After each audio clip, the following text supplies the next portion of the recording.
Pernahkah kalian merasakan dingin yang tidak hanya menusuk kulit, tapi seolah-olah merambat masuk dan membekukan aliran darah di dalam nadi?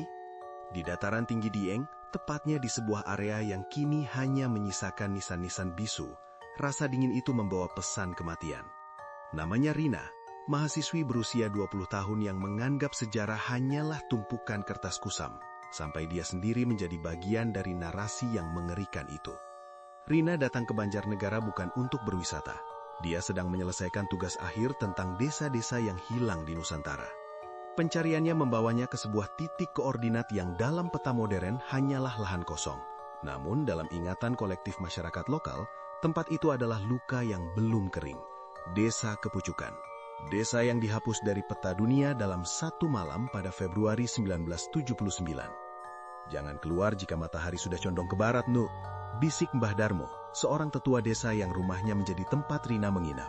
Suaranya serak, seolah ada pasir yang mengganjal di tenggorokannya. Di sini, kabut bukan sekadar uap air. Kabut adalah selimut bagi mereka yang tidak sempat mengucap selamat tinggal. Rina hanya tersenyum sopan. Sebagai anak muda yang tumbuh dengan logika sains, dia lebih takut pada begal atau binatang buas daripada sekedar kabut. Namun apakah logika masih berlaku ketika alam memutuskan untuk memuntahkan isinya? Rina tidak tahu bahwa 149 nyawa pernah melayang di sini, bukan karena api, melainkan karena sesuatu yang tidak terlihat namun mematikan. Gas beracun yang menyamar menjadi kabut. Sore itu, udara terasa sangat berat.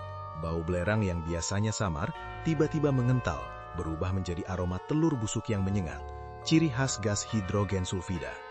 Rina yang saat itu sedang mengambil beberapa foto di dekat reruntuhan monumen peringatan Sinila, tidak menyadari bahwa suhu udara turun drastis secara tidak wajar. Suara burung yang tadinya riuh mendadak senyap, sunyi yang memekakkan telinga. Pernahkah kalian berada di tempat yang begitu sepi hingga kalian bisa mendengar detak jantung kalian sendiri seperti suara genderang perang? Lalu, kabut itu datang. Bukan kabut putih bersih seperti di film-film romantis, melainkan kabut tebal berwarna kekuningan yang berayap rendah di atas permukaan tanah. Kabut itu seolah memiliki kecerdasan sendiri, bergerak meliuk-liuk seperti ular yang sedang mengincar mangsa. Rina teringat data yang ia baca. Pada tahun 1979, warga desa Kepucukan berlarian keluar rumah karena gempa dari kawah Sinila, tanpa menyadari bahwa mereka sedang berlari menuju pelukan maut kawah timbang yang melepaskan gas CO2 dan H2S secara masif.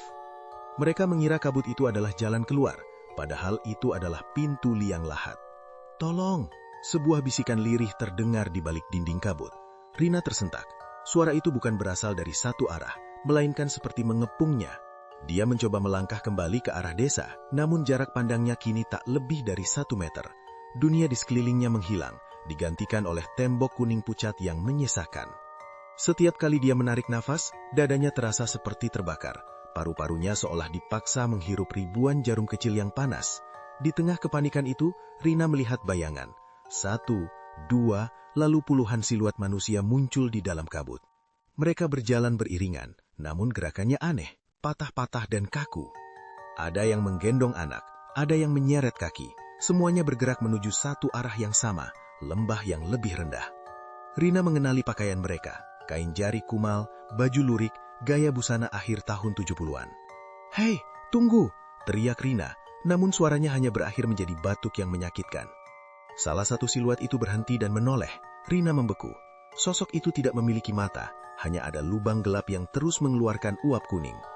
Mulutnya menganga lebar, seolah sedang berusaha meraup oksigen yang sudah tidak ada lagi di sana.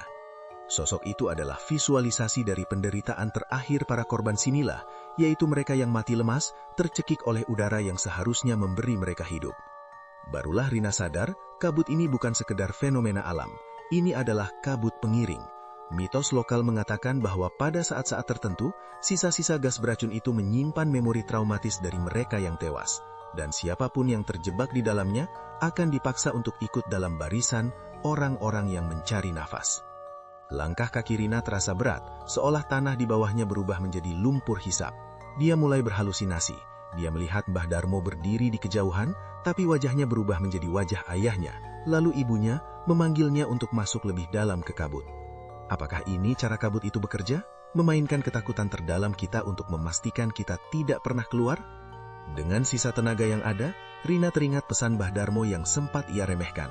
Jika kabut kuning datang, jangan lari ke bawah, cari tempat tertinggi, dan jangan pernah menjawab panggilan siapapun. Dia berbalik arah, merangkak mendaki gundukan tanah berbatu di dekat kawah. Tangannya lecet terkena batu tajam, tapi rasa sakit itu justru membuatnya tetap sadar. Di bawahnya, barisan siluet itu terus berjalan, menghilang ke dalam kegelapan lembah. Suara lonceng sapi dan tangisan bayi yang menyayat hati terdengar menjauh, seiring dengan kabut yang perlahan mulai menipis karena tertiup angin gunung yang kencang. Rina jatuh terduduk di puncak bukit kecil, terengah-engah menghirup oksigen murni yang terasa seperti anugerah paling mewah dalam hidupnya. Dia selamat, namun ketika dia melihat ke bawah ke arah tangannya yang gemetar, dia menyadari sesuatu yang mengerikan. Di bawah kuku-kukunya, bukan tanah coklat yang menempel, melainkan serbuk belerang berwarna kuning pekat yang tidak bisa dibersihkan. Keesokan harinya, Rina meninggalkan Dieng tanpa pamit. Dia tidak pernah menyelesaikan tesisnya. Waina?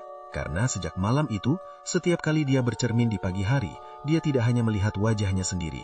Di dalam pantulan matanya, selalu ada sisa-sisa kabut tipis berwarna kuning yang berputar-putar. Dan terkadang, saat suasana sangat sunyi, dia bisa mendengar suara bisikan ratusan orang di dalam kepalanya, menanyakan satu hal yang sama. Bisa pinjam nafasmu sebentar saja? Tragedi sinilah memang sudah berlalu berpuluh tahun, tapi bagi mereka yang terpilih, kabut itu tidak pernah benar-benar pergi. Dia hanya menunggu suhu turun, menunggu sunyi datang, dan menunggu seseorang yang cukup berani untuk berjalan sendiri di bawah bayang-bayang kawah purba. Jadi, jika kalian berkunjung ke sana dan melihat uap kuning merayap di kaki kalian, jangan pernah berhenti untuk mengambil foto. Berlarilah ke tempat tinggi, karena di dalam kabut itu, kematian tidak datang dengan suara ledakan, melainkan dengan keheningan yang mencekik. Ikuti terus cerita selanjutnya, hanya di Mistik Nusa.